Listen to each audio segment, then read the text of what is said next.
discussion has been even said about why are guns even prohibited on a military base, which deny people the right to defend themselves. Have you talked to the president, or have you given any thought yourself about changing that policies? I've not spoken with the president.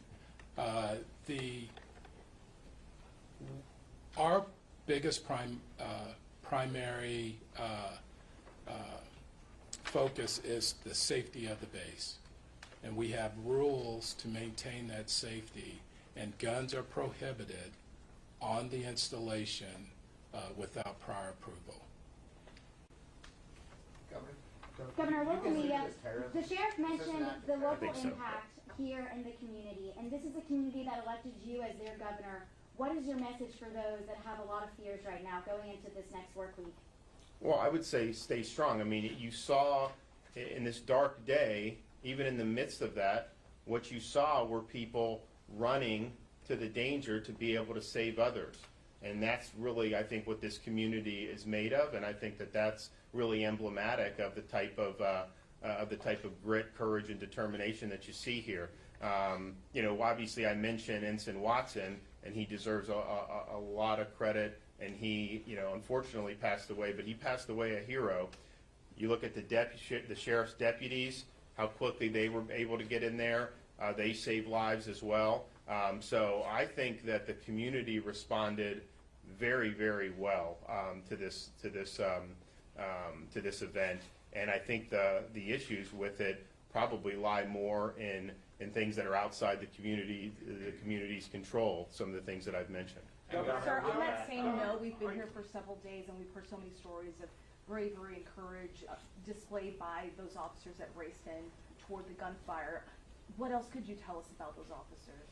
Well, I think the sheriff could probably fill in some more, but as we were coming in here, we met with the dispatcher. So, I mean, I think the response time was just a few minutes, right? And so you have an active shooter, and obviously you had Ensign Watson, you had I know at least one of the other enlisted who ended up dying. You know, they were actively helping to direct where the response should go, and then you have the deputies in there returning fire and really preventing a lot more people from getting shot. And so, you know, you train for that, and the sheriff trains them for that. But, you know, until it's go time, you never know kind of what's going to happen. And I would say that the sheriff and his deputies, you know, they performed exemplary, and I think that the folks here in Escambia County should be very proud of what they did. And Governor, will you be reviewing the response as well, all the things that went right, maybe even any improvements that could be made out of this? I'm sure this would be a learning experience for a lot of people, right? No, yeah, look, I mean, I think that anytime you have, you know, folks do right, we obviously, you know, will focus a lot of times when things go bad, but you can also learn things from, you know, why were they able to stop, you know, and I think that that's a good lesson.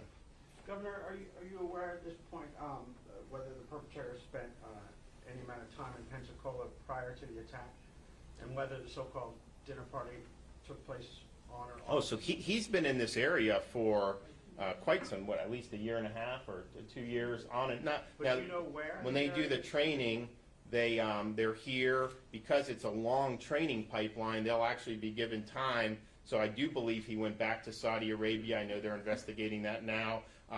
He recently had been in New York and some of these other places. So, but yeah, no, he was stationed here. So this is where he was. Can we have one more question for the governor? One more question. Governor, what's one of the questions you haven't gotten an answer to yet that you want answered? I think it's who else would have had knowledge, who else was involved. But then also what vetting takes place, not just on our end, which I think is important, but what type of vetting is done by the Saudi military and the Saudi government to try to ferret out people who may end up, you know, having this type of worldview. So I know Esper is doing stuff with DOD, and I think they need to do that very quickly. Saudi Arabia has, as you know, pledged cooperation. You know, you can ask some of the other folks with the agencies whether they've actually received any yet. I don't know.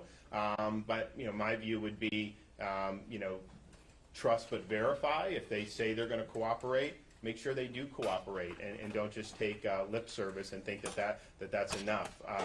Because this is, you know, this is a really big deal, and you know, we can't control every little thing that happens. But when you have somebody that comes from a foreign military that we're training on one of our bases, this iconic base right here, that all these aviators who get their wings have come through here at one time or another, the Blue Angels are here, and you do something like this, you know, we're going to get the answers, and there's going to be accountability, and I'm going to do whatever I can as governor to make sure that that happens. Thanks, everybody. Thank you, everyone.